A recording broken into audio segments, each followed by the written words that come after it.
الشيطان الرجيم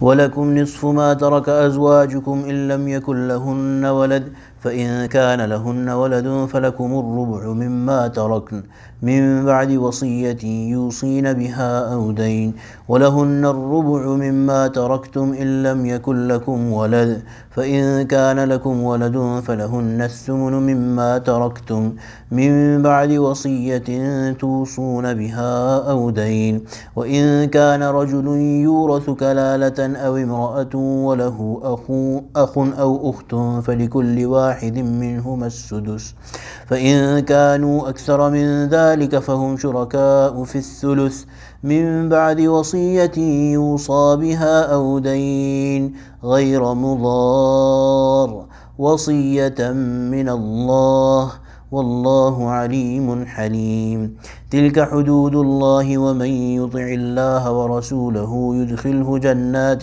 تجري من تحتها الأنهار خالدين فيها وذلك الفوز العظيم ومن يعص الله ورسوله ويتعد حدوده يدخله نارا خالدا فيها وله عذاب مهين صدق الله العظيم وبلغنا رسوله النبي الكريم ونحن على ذلك من الشاهدين والشاكرين والحمد لله رب العالمين. Surah Al Nisa. The commands of Allah subhanahu wa ta'ala about the shares of who gets what, how much, are going on in this part that we decided. This is the last part of the second ruku of Surah Al Nisa, ayah 12, 13 and 14. In ayah 12, Allah subhanahu wa ta'ala is now talking about the shares that people will get after one's demise in those relations that are not related by blood but are related through marriage. وَلَكُمْ نِصْفُ مَا تَرَكَ أَزْوَاجُكُمْ. For you there is one half of what your wives leave behind, إِلَّمْ يَكُنْ لَهُنَّ وَلَدْ, if they don't have any children.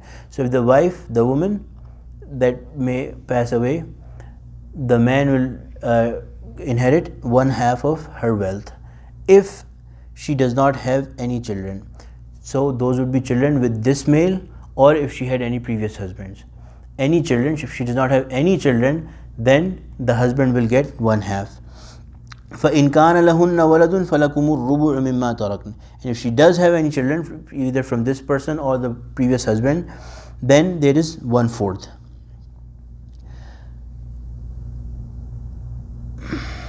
إِن لَمْ يَكُنْ لَكُمْ وَلَدٌ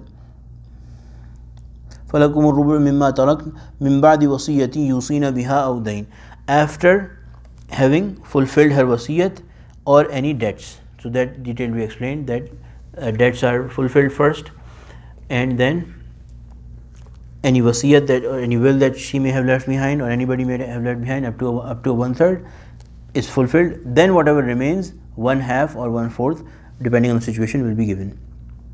وَلَهُنَّ الرُّبُعُ مِمَّا تَرَكْتُمْ إِن لَمْ يَكُنْ لَكُمْ وَلَدٌ. If you die, then for your wife there will be 1/4 if you don't have any children. فَإِنْ كَانَ لَكُمْ وَلَدٌ فَلَهُنَّ الثُّمُنُ مِمَّا تَرَكْتُمْ. If not, if you do have children, either from this wife or any previous wives, if the male has any children, then the wife will get 1/8. فَلَهُنَّ الثُّمُنُ مِمَّا تَرَكْتُمْ. 1/8 of what you leave. مِنْ بَعْدِ وَصِيَّةٍ تُوصُونَ بِهَا أَوْ دَيْنٍ. Whatever wasiyat you may have left, or any debts that you may have, those will be after fulfilling those. وَإِنْ كَانَ رَجُلٌ يُورَثُ كَلَالَةً أَوْ امْرَأَةً. And if a man or a woman is kalala, which means that they have no inheritors in terms of neither they have children nor they have parents, that such a person is called kalala. أَوْ امْرَأَةً. So a man or a woman, if they are kalala, وَلَهُ أَخٌ أَوْ أُخْتٌ. So they have no children, they have no parents, but they may have a brother or a sister. فَلِكُلِّ وَاحِدٍ مِّنْهُمَا السُّدُسُ. For each brother or a sister, there is 1/6. فَإِنْ كَانُوا أَكْثَرَ مِنْ ذَلِكَ. If they have one brother or one sister, then for each one of them there would be 1/6. فَإِنْ كَانُوا أَكْثَرَ مِنْ ذَلِكَ. If there is more than one, فَهُمْ شُرَكَاءُ فِي الثُّلُثِ. then they will share from 1/3 of what you leave behind. من بعد وصية يوصى بها أو دين غير مضار, whatever after fulfilling the will that you may have left behind or any debts. غير مضار, there is a condition that will أو دين غير مضار, that will only be fulfilled if it is not intended to harm someone. And that is a general rule, that if a will is written and drafted in a way that it is specifically aimed at harming or depriving someone, then that will be analyzed by the ulama. And if they say that this will is specifically, it feels like this is going to harm somebody specifically, then that will not be fulfilled as per the rulings of the Quran. Wasiyatan min Allah, and this wasiyat is above all other wasiyat. It is a wasiyatan min Allah. It is a command from Allah. Wallahu alimun halim. So these things, Allah subhanahu wa ta'ala, this is basically a wasiyat above every wasiyat. This is a will from Allah subhanahu wa ta'ala over all other wills. So these things have to be followed, the limits that Allah subhanahu wa ta'ala has set forth. Wallahu alimun halim. Allah is all knowing and forbearing. Tilka hududullah, and these are the limits set by Allah. وَمَنْ يُطِعِ اللَّهَ وَرَسُولَهُ يُدْخِلْهُ جَنَّاتٍ تَجْرِي مِنْ تَحْتِهَا الْأَنْهَارُ خَالِدِينَ فِيهَا وَذَلِكَ الْفَوْزُ الْعَظِيمُ. Those who follow Allah and the Rasul of Allah, not only Allah but the Rasul of Allah. Of course, following the Rasul of Allah is following Allah, but there is a difference. There's people, and this issue has been dealt with in detail, that there's people who say that we don't want to follow the hadith, we only want to follow the Quran.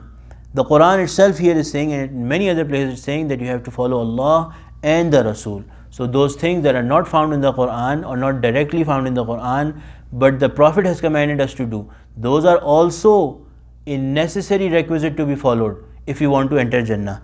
Tilka hududullah wa man yuti'i Allah wa rasulahu yudkhilhu jannatin tajri min tahtiha al-anharu khalidina fiha. They will enter those paradise, those jannat, below which there will be flowing waters and rivers, and khalidina fiha, they will remain there forever. وَذَلِكَ الْفَوْزُ الْعَظِيمُ, and that is the great success. That is the great success. And if this is not clear enough, again Allah subhanahu wa ta'ala is saying the negative aspect of it. وَمَنْ يَعْصِ اللَّهَ وَرَسُولَهُ, whoever disobeys Allah or His Rasul and His Rasul, وَمَنْ يَعْصِ اللَّهَ وَرَسُولَهُ وَيَتَعَدَّ حُدُودَهُ, and goes beyond the boundaries of Allah subhanahu wa ta'ala, يُدْخِلْهُ نَارًا خَالِدًا فِيهَا, we will make them, they will enter, they will be admitted into the fire, خَالِدًا فِيهَا, where they will remain forever. وَلَهُ عَذَابٌ مُهِينٌ, and there will be a humiliating punishment for them.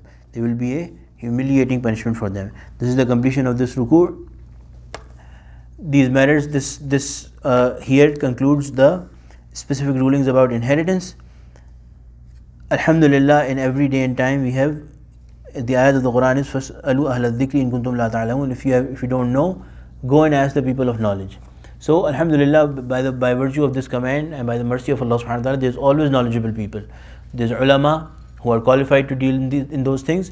There's a lot of fine commands that are written in Tafasir as well, but for the sake of this gathering, we have omitted them. For example, if there is a child that was not born or stillbirth, what will be the rulings of inheritance? If somebody becomes a kafir, what will be the rulings of their inheritance? If somebody was a non-Muslim and then there's difference between males and females, they become kafir, they become a Muslim, there's difference to that. So if we run into those situations, those specific fine situations, we could ask the ulama always.